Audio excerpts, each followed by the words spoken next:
Venezuela प्रशासनावर अमेरिकेचे नियंत्रण, भारत सरकारने तिथल्या भारतीय नागरिकांसाठी जारी केल्या सावधगिरी बाळगण्याच्या सूचना.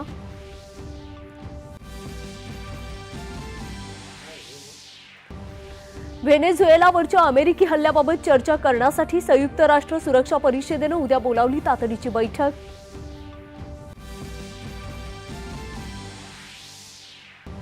नवीन फौजदारी कायद्यामुळे येत्या 3 वर्षात जलद आणि समयबद्ध आरोप सिद्ध होईल, गृहमंत्री अमित शहा यांनी व्यक्त केला विश्वास.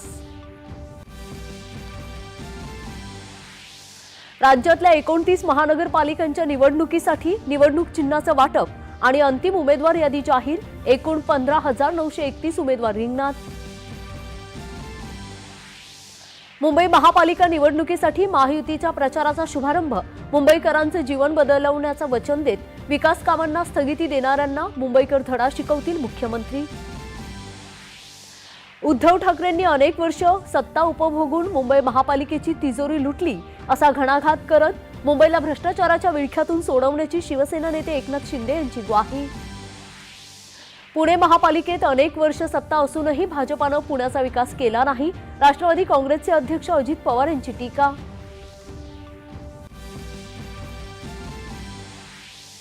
सातारा इथं होत असलेल्या 99व्या अखिल भारतीय मराठी साहित्य संमेलनाचा आज होणार समारोप.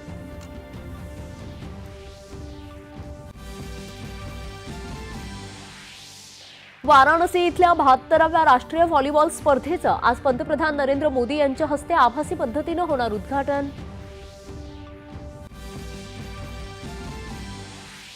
दिल्लीत सुरू असलेल्या 68व्या राष्ट्रीय नेमबाजी स्पर्धेत लष्कराच्या अजय कुमार याची पुरुषांच्या 10 मीटर एअर पिस्तूल प्रकारात सुवर्ण पदकाची कमाई.